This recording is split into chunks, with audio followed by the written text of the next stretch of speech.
Ene dia bishia. One on one. Dem dey bon komo wo. Afidie so sai. Ana utimi na nya rasta.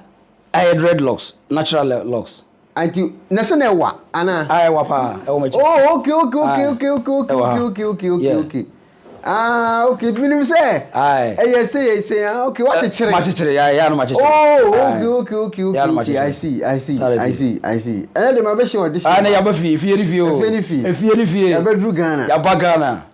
Upompo ya wa. Upompo ya wa Ghana. Etia no, ba bia otia no brebi na be hwede yakubra. Brana be challenge dia. Brana be hwede yakoso so wetima gina hit na no dia. Wetima dia line ya wa David. Na wa be bia. Odehyiaba. Ekuonaba. Akwaba. Meje osuminu ya pia. Be so oba bia akoso. Ghana bi pia akoso. Ghana say. Ekuro no ye friend no proper growth. Kuro no omu nyini saa na ukra wo beduru mu a na sa ukra wakachi. So wo ba bedu a na sa wo obi a wo pay attention wo hwe wo mo hu sa asa wo kachi. Because omu ni baabi a omu fa. Yet omu asa omu call many more. Wo hwe nipa no ye ka bibi growth a wo hwe nipa no omu dressing wo aduane to wo niema as a daily activity no wo bedu a hu sa asa wo kra no wo problem. True. Yes. Because you can say o my bibi grow for any baby abrabo mu tompo it depends on the daily activity name mo ye no and it catch us nkofo no they are growing and we do kro mu do ya na say we do ya hu say no Ghana for ni ekọ manim to hwe mu Ghana for no ko manim o mo ko manim yeah I see Ghana for no ko manim come who video ba ku bia no I say Ghana for ni chili na mo na yeah na to nam say na Ekuonaba say o mu ni sika e de na shop no line na book you 10 na nipa ni go Biansu kutu. Omutu ya cash no mutu anya credit card o. Cash anya credit card. Eti say what is that we no so one country which is okotwa abobulushi dia wudi agro. Abobulushi dia be ya abobulushi sa o. But the reality no enkofo na dis cash. Unless a videos enkofo de ba me na ehwe wa abuluchire ne ye ba bia. Dia nye no negativity no eno dia Krobia America, live in America. Go Washington, the seat of the government, but be a terrible. We live in America, go to Los Angeles. So ena bobulushi asem ne yeka wa sebi wa wadwene wo fom no ho be kire wo Ghana it is America sa o give us abedu America na wa nya obi am na ntufu wa nya obi am na ambo forget it ba bia wo by the growth no ni pado do na di o mu gro no company say the old impany to ne bedin it the wo ya de pa na yeka enye de odi nse hu to who oba na pese on tena Ghana no on live better life up man fa no ho to wo mo abobra na ekononim enye de wote bia bia whole time debi come ko bia bia aja boys edi na aja me ko se me ko pe bia dia that's right aja ye de oye oda nyina na ebusa price microphone ni musa o musa point and kill or point na yekini mano o de kini chere ba wo rufra bo cha wa wo check price no because wo hwe sika na wo bia o de ba ye no o hwe nti wona me kire so Ghana for na guru chen ye obi ka kire me say omusika na omudi ni sisi ya no de omanya no ene omudi no that's right ade chi afoforo be bo mesan kofa sa ba abedi eti won so eti me kodi na chi me baby am 40,000 na asha me ho eno san makum wa no ano onu betime di 40 ni ya e so besanya 40 eti na me say wo mu guru ha no wo mu guru mo chen ye growth na make the human growth na make no when it comes per capita income ne wo de je dollar no ba wo bedu a wo bedwene sika na wo yi no ho o de $1 bi o bedu abadwen ba wo mo no o discount because grow because ade bi o mo ye bia sika na de ba there's a club bi a wo ma friend say membra ho tadi nkz guy bi na mo friend inshira ba kwadwo o kwa o 3,000 to ansa na why dey table no 3,000 cash san watana ho e kire de no wo mo mutua 500,000 nyama young boys ya o se say tadi akra ha say boy na frame class me nshia ho iti be say wo mu guru Ghana for ni any yes man see dem me ho bebo ba bia be ko yes ye be fa krum na ye be say ye hwe wo mu life no yeah ye be say hwe Ghana for ye nuan mo life am pass wo mu ye ya ye chen wo mu a just a kibi wo krum a one hu ta code na on utimi ntra Ghana mo ni nyida kibi ha ki wo krum Ekuonaba yeah o frabulu chire bana se wonim sanyansa na obeye dede obekeka mu wadwane akọ baso hunu say hunu ki no a wo mo hunu ki no maka kuru mu a wono kura bia be 6 months ko ma ye no tia no wo ye ne niam that's it come on so be pan no factory bi a say for sure e cost wo say o for sure me factory bi o mampon asante mampon any kuma say ai bo kuru pan no factory bi me di kakadu for the first America kadu ye pan no ginger bread say wudi out say ginger wudi I won say first na ehun say wudi pan no ye mbetim e no na me transna scientific me ehun say no e say ye di bibi fra pan no a na wo be di pan no ye mu ntim e be sa ba bo am for laxative ye ka say laxative e be bo am what massa say jaw na yes and no tell me transna me yes me create pan no yeah and they say no o pan no de wudi a etimi sa wo ye mu ntim wudi me pan no ma wo ye mu ntim sa adwen na wo no me pesa me say no wow yeah I see you be call shop that's right you be call na ya kwakoye videos wo na yenso ya promote ya yenso ye de that's right because say new Bagana be pan no factory e bia na me Bagana makonya cleaning job ya ho na that's right adwuma bia ye adwuma na no na ebona abrochi ye no na ebontu wo pese o ka je say wo de ha onye de ne na say wo pese o be jesika okay oba wa be paper for no akwa bi kra na say wo paper no de che say mo ye say me paper wo paper de kire nti wo hwe social media no so boys o mo kasa e wa abrochiri a o mo e che say Ghana fo no mo na adwene o form na den na Ghana fi Ghana tan Ghana din na ho ahwan no wo ba ye no minim so akwa aba but this time no uhun say no kura ni say na be ka che say boys no kura ni say he wo tena abrochiri to ayampia wo to no kwa busa say what omo tena abrochiri twa to adapa na what is the result 2024 what is the result ye wura mu no me ye video bi busa sa question bi da say eti dia wo kana abrochiri reality na wo grants different ebi a wo no I say kuruma Ghana de say o person tena ba bi ho fia e na betena sana Ghana na ye say America o person tena dan ye $2,000 a month $2,000 a month na betena o person no bi share 700 and be share o person ko gi mortgage $500,000 akokoje enye Ghana enye exceptional o person tena ba bi ho fia Ghana na betena amafo na ti ba bi a fi ni ho no e wiase ba bi asana te enye Ghana nko enye exceptional eti dia woti abruchire to ayampia na Ghana krachi omo fro no bia omo adwene wo fom obi anu anadwene mo odu o Ghana obefa fon afre wo that's the difference now is a study omo to ayampia no so abruchina ade ba kwa manu ti se omo ma Ghana take it kra ho den okoye nyina wonsi Ghana obi kra take it $2,000 no be twa bakro ntimi ampo we pass this alien o ma Ghana da ntimi into we so nim de o kan information bi no obi de ma no trend keke enye reality on grounds bra 20 amount for this odi bra wo be ma tap every 2-3 months bi am be bagan that's right me ban so am hunu de tisaye o say ko for come anim na me ba Ekuonaba ye say o person obobra fa ho to ma wo ba nti wa ba ha na wo do ho akobọ obi o te agubloshi ana sama mozongwa na dabi o hwe wo mo mutu mpon na wo do wa chesi wo mo na de na wo de o te wa wo de dabi negativity ni nkwa na wani wo ho e kire say wankasa wadwene fin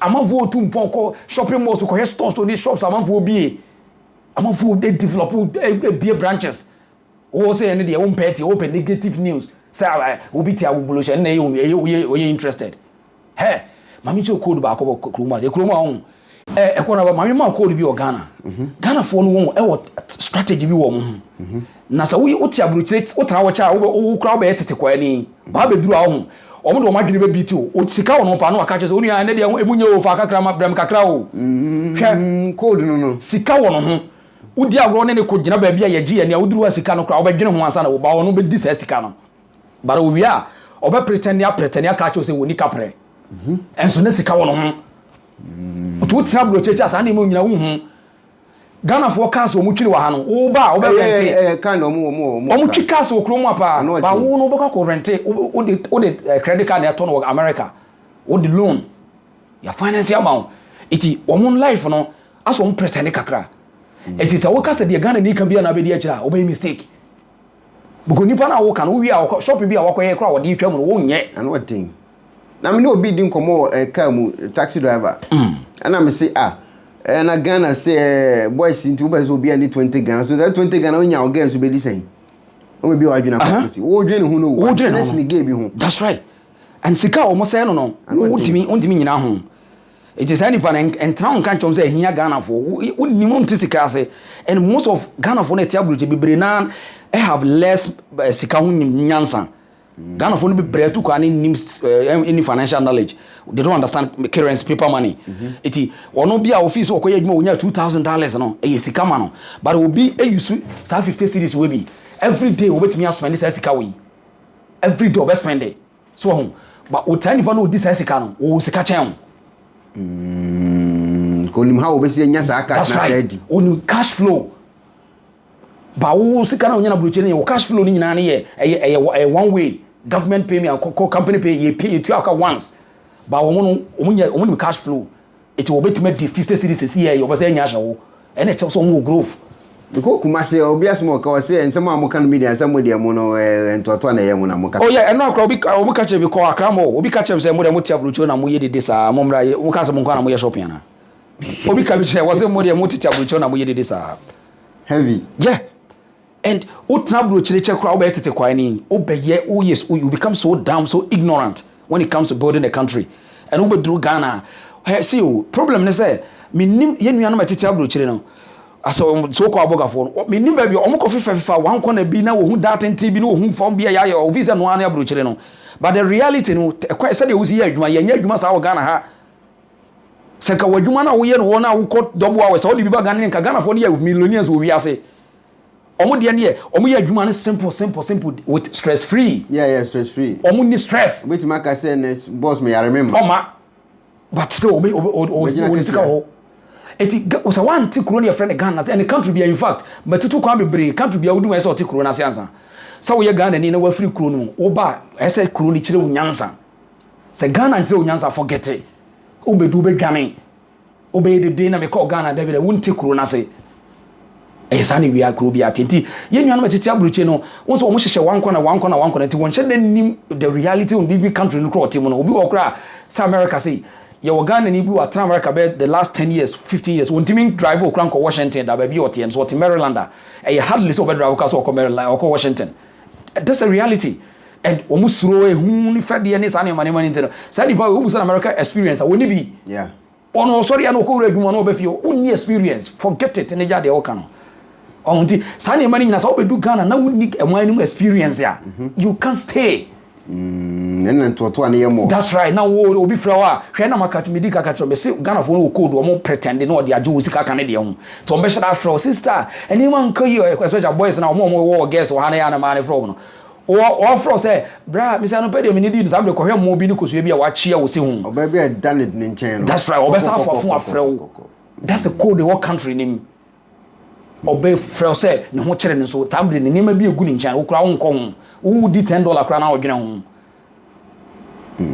This are new realities of what country name especially in Accra Kumasi the same wo kɔ ya sɛ wo fufu na kɔhwɛ still omo de safo kyerɛ nam yeah omo de safo ne kyerɛ omo di fresh safo ne kyerɛ nam. That's right. Yakuna man ya sɛ wo fufu omo di fresh omo nyini kyɛn so because ya ne ho no stress ni nti and so ho stress bi ne ya sa and type mo diet no kura wo di fridge mo aduane ko omo di fresh aduane wo di organic na angasa omo di kontombre se ko o ko no di pana bona mpesi no odi forget wo be there time be na wo ti America wo nyesa aduane ni bi adi only time e je de na wo no atra se me dwene Ghana ho na me pese me ye Ghana ye wo be Ghana ye wo yie ana de eti se eti wo Ghana abrochire na yetimi order ne mo online de brown the same thing omo bibia wo kroma wo order ne de abro bibia me order aduane mi che de me order aduane na e ba me order mpesi e ba me order ene me go nyina me ba me order ne de abre me fufuo nyina ne de aba de be bro eti wo tra won se wo ko cha wo abrochire wa wo dwen se da bre wo Ghana na wo ko no me se wo be ba no ahwa ba ekurase ne okromu a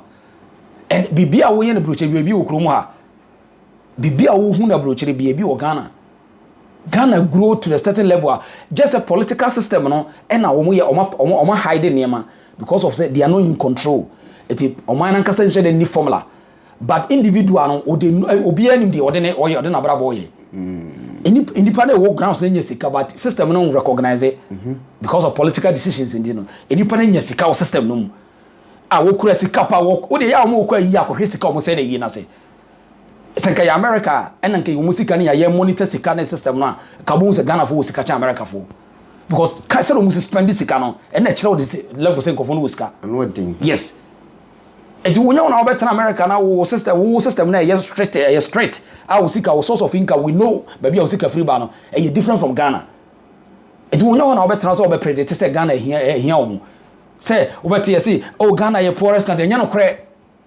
obi obekasa che bi oboa nipa na team no have money they know how to spend money so it's the only system being a political system no more weak now background now even the political system no sika almost spend the cars and nam street in so now o ka say you so the books are cars yeah I know thing America is hardly so V8 in the street so.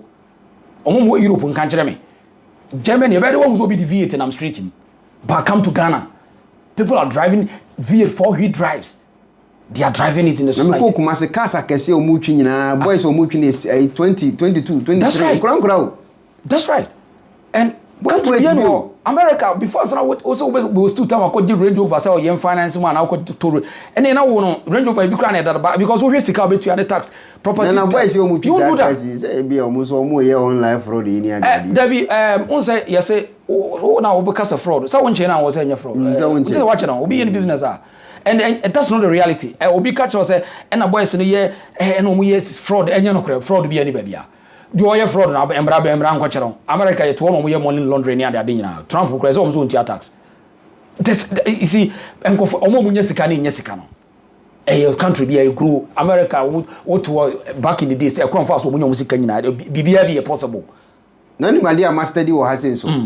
Or more, sorry, I saw for you, or more, and that's good or more corner. I did my so two form the many two form. Namely, Jenny Hong Quay. I quite say, and Yansan NABT at Jimmy Fono. Until we will always go with Jimmy. Yeah. Until Yansanino or no name Yansan. Our yes of one. Now only Yansan BT, the Wisicana, what Jimmy know. And I say, here now what Jimmy. It will be to Malcolm Ton, dear, and I may say we are made to Wamish. Yeah. With him, I buy it so cotton near my be your own area, or buy it soon, and tell Telebino and put room. And I do. No, a Satan Bible is coming in as our command. It's a I quite say. So what Jimmy system will consume you. And Busa say, as of when Jessica Krumano. Oh dear, Yamu be a D. A wow chabu Jessica when I say Ghana for Ghana for Nisika no Wenya. Tofu beauty be any China sick or Chinese Nisika. As so for Sika would them who are castle muchin a Ghana for now. So I'm trying to say, most of the Yamu doesn't have more or less knowledge when it comes to currency, paper money. So on Tissika say when we set up the Ghana for them. Here Ghana ni David and Casa. And you say, would you go over Johnny? Oh, yeah, and no crowd. Oh, mistake, you run away. And then, only Sika the town. Because we have sophobia Sika when your mom tell you, Mr. Casan, I Ghana for the Sika the crowd. For more cash. So far, so for not to imagine you, Musica, and Jessica, and discuss it town. Mansions almost you obey that Trabuchi church. Oh, yeah, bossophobia will mention a mansion to obey that business than would tell the next 30 years won't even see a walk room. Yeah, and one or more picky. No more picky. In free baby and ever. Say it is a business. On says money is a circulation item. Masika is a circulating item. 80 what wouldn't answer Ghana Biano, Obinescan with Scanbit Massacrity about. What Tracia also Ghana in Soria, dear Nobaya was sick and will be a film. That's how they work. And this be America system money, yes, a structured now, Musicano, this will call 12 hours now, at Murapaka Crama. No, I have no dear, individually. Or Tracia, dear Nobaya was sick and Biaji. Or planning or Jeff. That's right. This is Ghana system is totally different from any country. This is about what Corona say. So what you can't want to say, I would get trouble to Ayampia. Obedu, they will consume you. So but Ghana, now when they will consume you and you will run away with tears.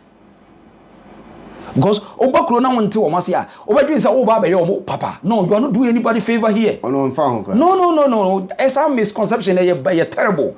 Some you call Ghana, no. By you are maybe it's about business and I say Ekuonaba is media. You are promoting yourself and helping yourself to help others. But so one promote they will destroy you. And so who are obviously Abu Ghana. It's Ghana will be a one. That's right. Terms here say each and every one for himself, God for all of us. So when ti sana Ghana ndi obia what that's what I would trans especially in Accra Kumasi or that's what I dear me ya me saka beka me kakra na me bia kwa ya come party ama me gen me kunu. Yeah, this how they plan. Because no ntua dan ka bosome. What you say? Eti tankofo ni nyina no wo ways and means to survive. It is a wo be do na so won test our philosophy we say wo be bin say da bre wo be Ghana ni bi moa. No, wo kra we here ni mom but they won't tell you. Na I say it's a dear na abo mo so afi the boggers omu kunkum mo say. And also, just one of 1,000 issues. Just sensationalism. Obi Ghana ubewu uba burger for mo yesay Ghana over 30 something million go kro no won ubewu you see so we are now you don't pay attention to surroundings if you see baby you ebe happy Ghana for no go kro mo do so che wo burger no ba na won kwa na ba ubewu ye ubewu na ye poison that's right na ye bow too ubewu and sabi America every day there's a gunshot. It imagine me now America DC baby na it out no me work just America no mo to me bian everyone they are still there it unam Ghana na am Roberts ko chu e to ko to na obi ko to mbi na ye bo Roberts bo to gua Ghana kwa na e news say Roberts atutu ana do enye just Ghana nya papa no e to aye to na America ye ntu bi o Ghana ha e to bua Ghana America tutu more e kunipa more chen Ghana Ghana once a while and a accident a candipa life on a environmental hazards. It's in a system you put in place to curb it down. And maybe so a question. America, so much security in our cameras in our as well. We see every day there's a gunshot or you 2 people to Argentina. It is just America. This is a environmental hazards and a tour accident. Oko unam now so your boga. Now the you will be our no one. A 2 1 year poison one now call. But the only thing is pay attention to surroundings. Sure. Pay attention. Yeah, she. Because they also don't only might be when it him. And then you can maybe yes, baby. Oh, when I catch us on Washington, now America, baby, now, they will shoot you. In baby, near for Baltimore, Maryland, the menu baby, near for. Mammy be a poison about Ghana. The same thing as I told and the baby already were free or call US or UK or call US holidays. And so horse I poison about horse. Okay, there's a Ghana and Guan or more. Baby, poison, no baby. Baby, so one pay attention, be all. Sylvia Yakin, what about Ghana? Also now says so a bogger, now you show off. Obit, we in a you cry so home. But I'm so one case when you now on it, they can't do anything to you. And no individual like character, the attitude of certain people in the society. It won't answer you by sounds of Mission one corner. I mean, somebody might be. Yeah, so now we are Christoni. What was it? One in our star war when you want to catch it. On one kind. Now to a Christo now could you one way. When you uncle now both and I will both sister will not one way doing steady idea. Or him morning now. All right. Maybe be an son. Mama. You better ask because you one dozen. That's right. To be fat town. You fat town. Yes, you could book you about the more town. And then I can chat to watch bloggers. Yeah, bloggers or more online or more Didi Ghana. Tell me didn't pay for a term. Then I catch on. Right. They may catch on as a unia. Watch our brute brefi. Branabis fee Yansan. Uber to Ghana say the Oka Crabums or Crown or Wobo. Ghana for any was the one. Now by a year, a Domania Santinto Koya and Marco online. What you so be Biasa will be ample. What be at one domana one. Obianga, when I was international, why depressed and why stressed now. We go for bad trade. More castles and I didn't see. I will be BNC Okron. Will be what you want to international when you depressed. I've seen him send one of the release stress. What you want to international when you. Maybe that's the no money was it no money and Domai. That's it. Oh my day. When you might grow, dear Cosumbo. Charlie. Oh, didn't go. You say, me, I don't know what you have children. Yes, Remo. More open will be a papaya, Besuya. No, Mammy Casambako. Oh, better say Yana Ghana force, and I'm could be a business or Ghana the good year, and I'm called the Ghana crew for team, I'm can't. Oh, Bagana, no, Nim dear Bernard buy.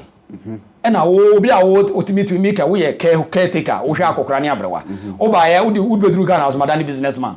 And it's impossible. You need to, as I would be a Junior business away now, TSA. People surround this now, TSA. Oh, America now only business strategy. You can't operate business. It's the same thing in America, in Ghana. Obana only business ideas or business collapse. You need to have one, know the people, train them, let them follow your rules before you can deal with them.